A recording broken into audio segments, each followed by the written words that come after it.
Olá, seja bem-vindo ao canal, continuando mais uma série de vídeos onde falaremos sobre a definição da filosofia. A definição da filosofia que expusemos nos vídeos anteriores, ela não apareceu de repente na história da humanidade.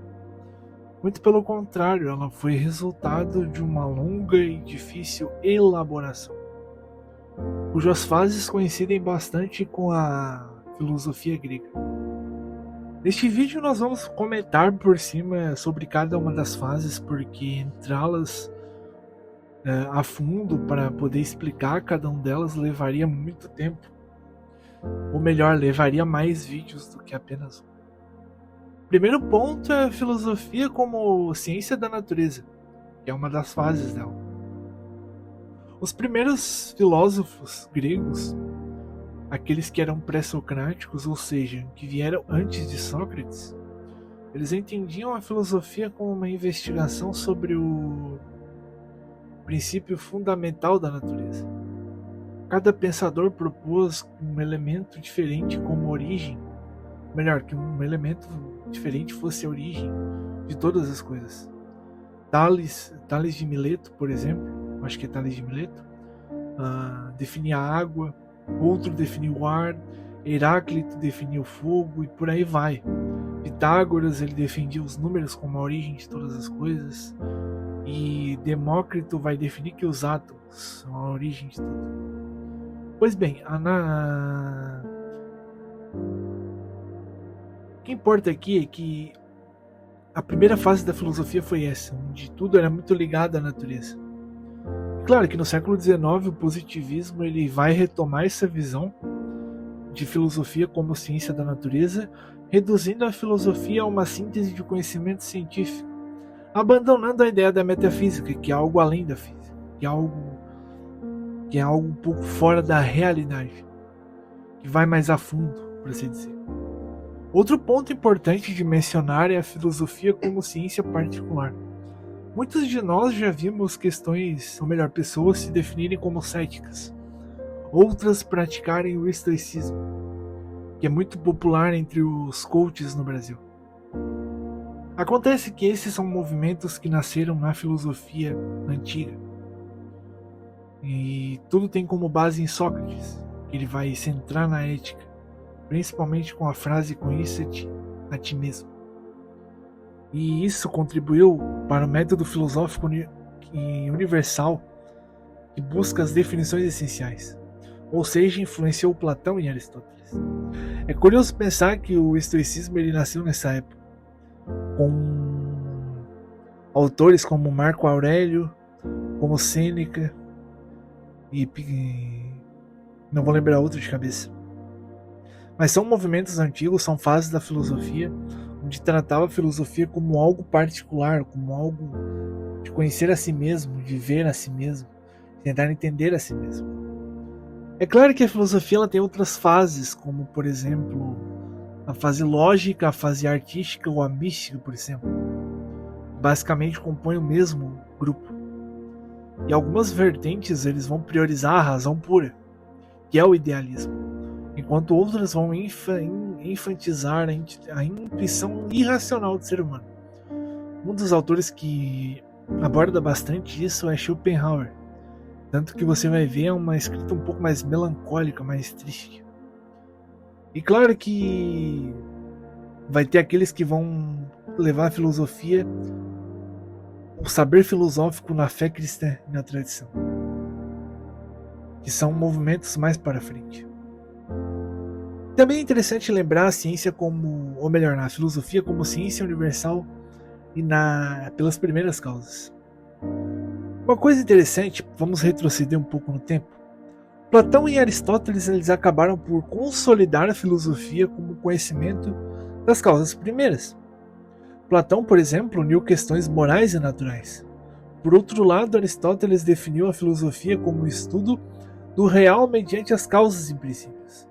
E na Idade Média, um homem chamado Tomás de Aquino, conhecido como São Tomás de Aquino pelos católicos, ele vai integrar o conceito do aristotélico com o cristianismo, dando a origem das muitas teologias que nós temos hoje. Queira ou não queira, muitas teologias elas têm uma base aristotélica muito forte, justamente por conta desse período medieval. E nós temos outras fases, como por exemplo, Descartes ele via a filosofia como uma espécie de árvore. E você vê que a árvore ela tem raízes. E ele considerava que essas raízes seriam a metafísica. O tronco principal da árvore seria a física e os ramos as ciências práticas, como aritmética e por aí vai. E esse idealismo dividiu a filosofia moderna em duas correntes. Uma mais racionalista, ou seja, mais dedutiva, que vai partir da dedução, e outra mais pragmática, mais positivista. E engraçado porque ambas acabam se afastando do que é a metafísica tradicional. Futuramente pretendo falar sobre a metafísica em um vídeo específico.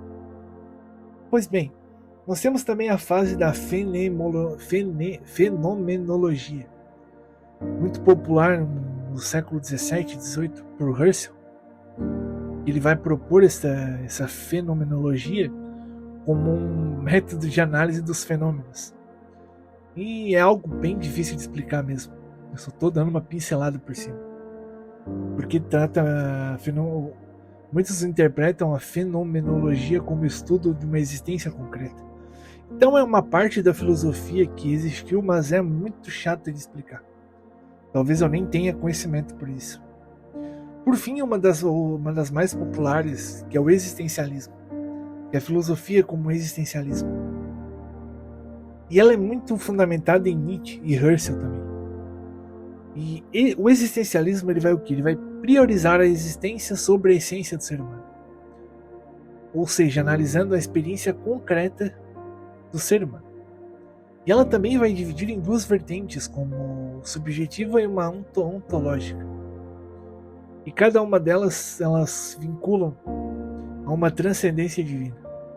O existencialismo é o niilismo e aqueles movimentos mais pragmáticos que vão tratar mais a experiência, mais a existência da pessoa em si do que o ser, do que a essência da pessoa, do que a essência do ser humano. Então, para concluir este vídeo de forma breve, eu trouxe aqui apenas conceitos básicos para definir a filosofia por completo e dizer que existiam muitas fases ao longo da história. A filosofia ao longo da história ela assumiu, como comentei, inúmeras formas e teve diversos focos. Desde as buscas pelas primeiras causas, ou melhor, pelas causas primeiras da natureza, até a reflexão sobre a própria existência humana, como podemos ver o existencialismo. Então, seja como ciência universal, método racional, análise fenomenológica, enfim, ela tem várias facetas. Independente dessa quantidade de facetas que nós vimos, a filosofia ela mantém um núcleo essencial, um núcleo central, que é aquilo que todo mundo conhece, é a busca pelo conhecimento. É o amor pelo conhecimento, o amor pelo saber. E pela compreensão daquilo que é real. E é curioso que cada concepção filosófica ela reflete as inquietações de seu determinado tempo. Por exemplo, as questões filosóficas de Platão e Aristóteles, por mais que muitas delas sejam atemporais, ainda se aplicam aos dias de hoje, muitas delas nasceram em problemas do seu tempo real, problemas onde o contexto onde eles estavam inseridos. E é curioso porque isso demonstra que a filosofia ela não é um saber estático, como uma ciência exata, por exemplo, onde 2 mais 2 é 4, ponto final. Não, ela é muito mais complexa que isso. Ela é uma disciplina que está em constante diálogo com a realidade, em constante diálogo com a razão e com o sentido da nossa própria existência. E a riqueza da filosofia está justamente nessa diversidade de abordagens que continuam a inspirar em novas reflexões sobre o mundo e até mesmo sobre o ser humano, tentando responder questões que muitas vezes ainda estão por aí, não tem uma resposta definitiva. Pois bem, esse é um vídeo para finalizar a definição de filosofia, fora dividida em 3 partes. Se você entendeu alguma coisa ou não entendeu nada, pode perguntar nos comentários. E se você gostou do vídeo, curta, se quiser compartilhar, fique à vontade e que a paz de Deus esteja com todos. Amém.